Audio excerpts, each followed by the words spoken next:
बिस्मिल्लाहिर्रहमानिर्रहीम। Hello guys, welcome to the prosper academy YouTube channel. आप देख रहे हैं information and communication technology class 1.2। तो चलिए देखते हैं कि हमारे पास आउटलाइन क्या है और इसमें हम किन चीज़ों को डिस्कस करेंगे। तो उसके लिए मैं स्टार्ट कर लेता हूँ। तो हमारा चैप्टर नंबर 1 है इंट्रोडक्शन टू कंप्यूटर, और इसमें हमने एक टॉपिक को किया हुआ था history and evaluation of computer. Now next we are going to discuss hardware component. तो हार्डवेयर कंपोनेंट अच्छा, what is mean by hardware? Okay, hardware component को बाद में हम डिस्कस करेंगे। हार्डवेयर है क्या? सो हार्डवेयर हम कहते हैं वो ऑब्जेक्ट, एनी ऑब्जेक्ट, अगर हम कंप्यूटर की जुबान में बात करें तो any computer component which having physical shape, जो हमारे पास फिजिकल शेप हो उसको आप टच कर सकते हैं, उसको आप देख सकते हैं, तो उसको हम हार्डवेयर कहेंगे। तो हार्डवेयर कंपोनेंट क्या है? तो कंप्यूटर में डिफरेंट ऐसे पार्ट्स हैं जिसे हम हार्डवेयर कंपोनेंट, फॉर एग्जांपल हमारे पास रैम हो गया, इनपुट और आउटपुट डिवाइसेस हो गए, इसमें यूएसबी आ गया, सीडी रैम आ गया, मदरबोर्ड आ गया, etcetera. So these are the hardware component. Okay, एक होता है सॉफ्टवेयर। तो सॉफ्टवेयर उसमें ऑपरेटिंग सिस्टम में एक हम डिस्कस करेंगे इंशाल्लाह। उसमें हमारे पास एप्लीकेशन सॉफ्टवेयर है, यूज़र सॉफ्टवेयर है, आप देख सकते हैं। इसके अलावा ऑपरेटिंग सिस्टम है जो सिस्टम सॉफ्टवेयर है। तो हार्डवेयर कंपोनेंट हम वो डिस्कस करेंगे। तो हार्डवेयर आपको पता लग गया कि हार्डवेयर क्या है। हार्डवेयर हर वो ऑब्जेक्ट, हर वो चीज़, हर वो कंपोनेंट जिसका फिजिकल शेप हो और उसे आप टच कर सकते हैं, उसको फील कर सकते हैं, तो उसे हम हार्डवेयर कहेंगे। Okay, now what is mean by input devices? Okay, now input devices क्या है, लेकिन सबसे पहले हम बात करेंगे that what is mean by input device. So input device हमारे पास वो डिवाइस होंगे जिसके ज़रिए हम कोई चीज़, हम कोई डेटा, हम कोई इंफॉर्मेशन कंप्यूटर को दें। ओके, इंफॉर्मेशन तो नहीं कह सकते लेकिन डेटा। ओके, तो we can say data anything which computer accept through a device that will be called input devices. हर वो डिवाइस जिसके ज़रिए कंप्यूटर डेटा को एक्सेप्ट करे, उसको यूज़र से ले ले, उसे हम इनपुट डिवाइस कहेंगे। ओके, तो इनपुट डिवाइसेस है क्या? तो input devices are hardware component. ये भी हमारे पास एक हार्डवेयर कंपोनेंट है that allow user to enter data into a computer. जैसे कि मैंने आपको बताया कि हर वो डिवाइस जिसके ज़रिए कंप्यूटर आपसे कोई डेटा रिसीव करे, तो उसे हम इनपुट डिवाइस कहेंगे। Okay, now what are different input devices? हमारे पास अगर एग्जांपल में देखें तो हमारे पास कीबोर्ड है। It is use for typing text. आप देख सकते हैं कीबोर्ड जिस पे हम टाइप करते हैं different commands, control S, F12 etcetera, वो हम टाइप करते हैं। तो कीबोर्ड हमारे पास एक इनपुट डिवाइस है। इसके अलावा अगर माउस की बात करें, so it enable pointing and clicking or selecting any object on the screen. जो भी हमारे स्क्रीन पे होता है वो उसे हम सेलेक्ट कर सकते हैं, ड्रैग कर सकते हैं।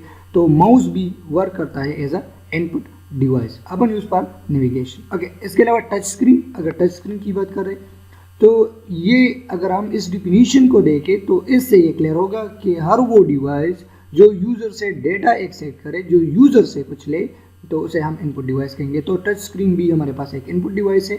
It allow direct interaction bye touching the display. आप डायरेक्टली किसी चीज़ को सेलेक्ट कर सकते हैं, उसको देख सकते हैं मॉनिटर के ऊपर, तो उसको यूज़ करके आप उसी इनपुट डिवाइस को यूज़ करके आप कोई भी वर्क कर सकते हैं। ओके, स्कैनर, अगर स्कैनर की बात करें तो इट कन्वर्ट फिजिकल डॉक्यूमेंट और इमेजेस इनटू डिजिटल फॉर्मेट्स। आपका जो भी डॉक्यूमेंट हो उसे आप स्कैन करना चाहते हैं, या बारकोड स्कैनर हो तो उसको आप स्कैन कर लेते हैं, तो ये हमसे डेटा लेता है, तो इसे हम इनपुट डिवाइस डिक्लेयर करेंगे। इसके अलावा माइक्रोफोन की अगर हम बात करें तो वो भी हमारे पास एक कैप्चर ऑडियो इनपुट है। इसके अलावा अगर हम कैमरे की बात करें तो वो भी हमारे पास इनपुट डिवाइस है।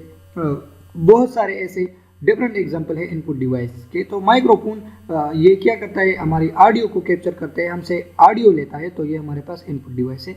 अगर ये देख ले तो ये हमारे डिफरेंट कीबोर्ड है, माउस है। ओके, इसके अलावा जो स्टॉक है, स्कैनर है, वेब कैमरा है, कैमरा भी हमारे पास जैसे कि मैंने आपको बताया, माइक्रोफोन है। तो ये डिफरेंट इनपुट डिवाइसेस है। ओके, इसके बाद अच्छा, आउटपुट डिवाइसेस क्या है? एक इनपुट डिवाइस हमने डिस्कस किया, अब हमारे पास आउटपुट डिवाइस है। सो input devices will be on the reverse of output device. जैसे कि इनपुट डिवाइस हमसे कुछ डेटा लेता था, आउटपुट डिवाइस क्या करेंगे, दे आर प्रेजेंट, ओके।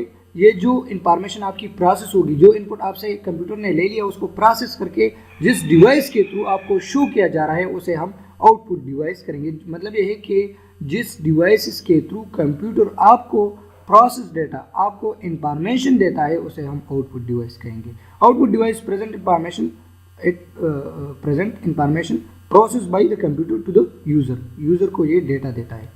उसकी एग्जांपल क्या है, मॉनिटर है, डिस्प्ले, ये जो स्क्रीन आप अभी देख रहे हैं ये हमारे पास आउटपुट डिवाइस है, क्योंकि इसके थ्रू कंप्यूटर आपको कुछ इंफॉर्मेशन दे रहे होते हैं। Show visual information like text हो गया, ग्राफ्स हो गया एंड वीडियोस हो गया।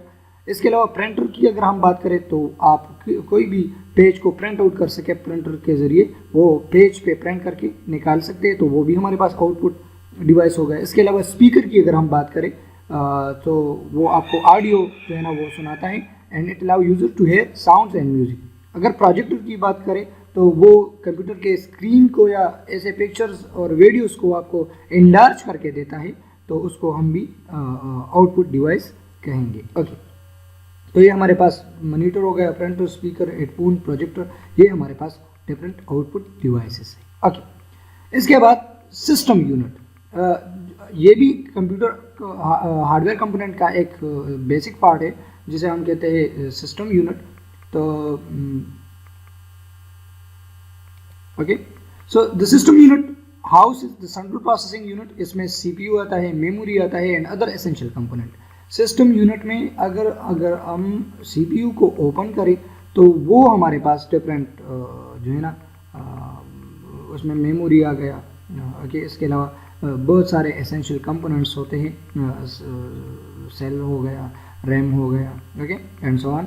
तो दीज आर सिस्टम यूनिट। एक जैसे कि मैंने आपको बताया कि एक इनपुट डिवाइस होते हैं, एक आउटपुट डिवाइस होते हैं और एक सिस्टम यूनिट होते हैं। जैसे हम इसमें सीपीयू भी आ गया जो सेंट्रल प्रोसेसिंग यूनिट है और वो प्रोसेसिंग करता है, ओके। तो ये हमारे पास डिफरेंट कंपोनेंट है। इसमें सेंट्रल प्रोसेसिंग यूनिट है, सीपीयू, जिसे आप देख रहे हैं कि ये हमारा सीपीयू, तो एक्चुअली वो सीपीयू केस होता है, लेकिन सीपीयू हमारे पास एक छोटा सा इंटेल का या वगैरह वो एक चिप होता है जो सारे इनपुट डेटा को प्रोसेस करता है और उसे फिर आउटपुट डिवाइसेस के थ्रू आपको आउटपुट में दे देता है। So it execute instruction and perform calculation. तो ये हमारे पास डिफरेंट कैलकुलेशन और डिफरेंट प्रोसेसिंग, डेटा प्रोसेसिंग करेगा। ये सीपीयू का जो है ना मेन फंक्शन है। इसके अलावा अगर हम एक कंप्यूटर को ओपन करें उसकी ढक्कन को, तो हमारे पास एक ग्रीन बोर्ड ओपन होगा जिसपे सारे कंपोनेंट्स वो जो है ना फैब्रिकेटेड होते हैं। So they connect and provide communication between various component. Motherboard का फंक्शन क्या होता है कि ये सारे कंप्यूटर के जो कंपोनेंट्स होते हैं, रैम होता है, सप्लाई होता है, इसके अलावा सेल होता है, तो वो एक ही जो है ना शीट पे और एक ही हमारे पास बोर्ड पे वो फैब्रिकेटेड होता है। तो वो हमें क्या प्रोवाइड करता है, it's communication between various component. तो वो हमें प्रोवाइड करता है डिफरेंट कंपोनेंट के दरमियान कम्युनिकेशन को। इसके अलावा अगर हम देखें रैम को, वो हमारे पास एक प्राइमरी मेमोरी है, मेमोरी जो आपकी डेटा को स्टोर करे, तो उसमें एक मेमोरी आ गया, okay. So temporary storage for data and programme instruction, आपको आर्जी तौर पर जो है ना वो कंप्यूटर के डेटा को स्टोर करके आपको थोड़े से टाइम के लिए वो स्टोर करके दे देता है। अगर आपके कोई डेटा हो या कोई भी इंस्ट्रक्शन हो तो वो आपको स्टोर करके दे देता है। इसके अलावा पावर सप्लाई यूनिट है, पीएसयू हम कहते हैं, जो आपके कंप्यूटर को करंट सप्लाई करता है, पावर सप्लाई करता है। So convert electrical power for the computer, आपके कंप्यूटर को जो है ना पावर वो बराबर करता है कि ऐसा ना हो कि ज़्यादा आ जाए और आपका कंप्यूटर जो है ना वो जल जाए या कम आ जाए, जिसके ज़रिए भी वो रन नहीं होता। इसके अलावा कूलिंग सिस्टम होता है, हम इसे एक फ़ैन होता है और वो आपके जो कंप्यूटर के इंटरनल हीट को वो मेंटेन करता है। So keep the system unit and components from overheating, आप वो ओवरहीटिंग से वो बचाता है। तो ये भी हमारे पास सिस्टम यूनिट में आते हैं। ये आप देख लें, हमारे पास डिफरेंट सिस्टम यूनिट, एक रैम हो गया, ओके। इसके अलावा ये हमारे पास डिफरेंट कंपोनेंट है, ओके। इसके अलावा स्टोरेज डिवाइसेस है। तो स्टोरेज डिवाइसेस क्या करता है, device data are used to store and retrieve data on a long time basis.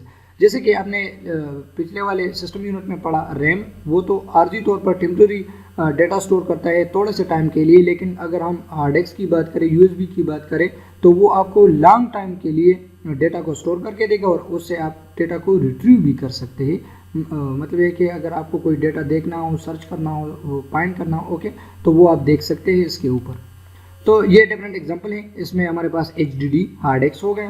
It provide high capacity non volatile storage. Okay, ये वोलेटाइल नहीं होता, ऐसा नहीं होता कि ये बस आपने थोड़े से टाइम के लिए स्टोर करके जैसे ही आपने कंप्यूटर को बंद किया तो ये जो है ना वो ख़त्म हो जाएगा डेटा। ये वोलेटाइल नहीं है, ये हमारे पास एक जो है ना टेम्प्रेरी नहीं है, ये हमारे पास परमानेंट डेटा स्टोरेज डिवाइस है और आपको लॉन्ग टाइम के लिए डेटा स्टोर करके दे देता है। इसके अलावा SSD है। आमतौर पे SSD की स्पीड हमारे पास HDD जो हार्ड डिस्क से वो उससे ज़्यादा होती है। So they are faster and more durable than HDD using flash memory. Okay, इसके अलावा एक्सटर्नल ड्राइव से आप एक्सटर्नल USB यूज़ करते हैं, CDs या DVDs। इसके अलावा एक्सटर्नल हार्ड डिस्क भी यूज़ करते हैं। So portable storage connected externally, for example USB drives हो गए, तो ये भी हमारे पास एक स्टोरेज डिवाइस है और इसे हम सेकेंडरी स्टोरेज डिवाइस कहते हैं। ओके, इसके अलावा जैसे कि मैंने आपको बताया कि एक ऑप्टिकल ड्राइव्स होते हैं, जैसे हम CDs हो गए, DVDs हो गए या ब्लू-रे हो गए, ये इसमें read and write optical disk. Read मतलब ये कि उसमें आप कोई भी चीज़ को कॉपी कर सकते हैं और राइट मीन उससे कोई भी चीज़ डिलीट कर सकते हैं। लेकिन अगर आप अक्सर CDs पे देखें तो उस पर ओनली R लिखा होगा, तो R का मतलब ये है कि ये ओनली रीडेबल होगा। मतलब ये कि एक दफ़ा अगर आपने उस पर कोई चीज़ को कॉपी करके फेस किया तो आप उसे फिर दोबारा जो है ना यूज़ नहीं कर सकते, उसको डिलीट नहीं कर सकते। लेकिन अगर R and W लिखा होगा तो आप उसको रीड और राइट दोनों कर सकेंगे। तो ये देख ले हमारे पास डिफरेंट स्टोरेज डिवाइसेस है। ओके, इसके बाद डिफरेंट कम्युनिकेशन डिवाइसेस है। तो ये भी हमारे पास एक हार्डवेयर कंपोनेंट में उस हार्डवेयर का एक कंपोनेंट है कम्युनिकेशन डिवाइसेस। ये क्या करता है? So its name indicate that a device that facilitate the exchange of data between computer and or between a computers and a network. Different computers के मतलब है कि जो फॉर एग्जांपल अगर आप कोई डेटा कंप्यूटर से मोबाइल पे लेना चाहते हैं या मोबाइल से जो है ना वो कंप्यूटर पे कॉपी करना चाहते हैं तो आप एक जो है ना केबल यूज़ करते हैं जिसे हम डेटा केबल कहते हैं। तो वो हमारे पास वर्क करता है as a communication device. So different computers के बिटवीन अगर वो वर्क करे या कंप्यूटर और कोई नेटवर्क के बीच अगर वो वर्क करे तो उसे हम कम्युनिकेशन डिवाइस कहेंगे। मतलब है कि ये टू कंप्यूटर्स के दरमियान या एक कंप्यूटर और दूसरे नेटवर्क के दरमियान वो कम्युनिकेट करता है। कोई भी डेटा ट्रांसफ़र हो या कोई भी कम्युनिकेशन हो तो ये फैसिलिटेट करता है वो उनको। ओके, अगर हम बात करें NIC की, जैसे हम नेटवर्क इंटरफेस कार्ड कहते हैं, इट एनेबल वायर्ड और वायरलेस नेटवर्क कनेक्टिविटी। आप जो है ना डिफरेंट कंप्यूटर्स को NIC के थ्रू कनेक्ट कर सकते हैं। इसके अलावा मॉडेम की अगर हम बात करें, so it modulates and demodulate signals for internet communication. आपके इंटरनेट के सिग्नल को वो मॉड्यूलेट और डीमॉड्यूलेट करते हैं। अगर राउटर की बात करें तो direct data between devices on a network, तो वो भी हमारे पास वर्क करता है एज अ कम्युनिकेशन डिवाइस। इसके अलावा वायरलेस अडाप्टर हो गए, सो allow wireless connectivity. For example wifi adapter हो गए डिफरेंट, तो ये हमारे पास वायरलेस अडाप्टर, उसमें कोई भी वायर वगैरह नहीं होता। ओके, तो इसी तरह आप कम्युनिकेशन डिवाइस को यूज़ कर सकते हैं। Okay, so I think it's enough for today. I hope ये आपके लिए मुफीद साबित होगा। इंशाल्लाह नेक्स्ट क्लास में मिलेंगे। जो हमारा नेक्स्ट आउटलाइन होगा उनको हम डिस्कस करेंगे। लेकिन ये जो नोट्स है आप कॉपी वगैरह रख के इसमें आप नोट करते जाए और अपने लिए नोट्स भी बनाते जाए। और अगर कोई भी क्वेश्चन हो तो आप कमेंट में लिख सकते हैं। So I will try to search it for you and to deliver lecture on it. तो इंशाल्लाह we will meet you in the next class. See you soon, take care, bye bye, अल्लाह हाफ़िज़।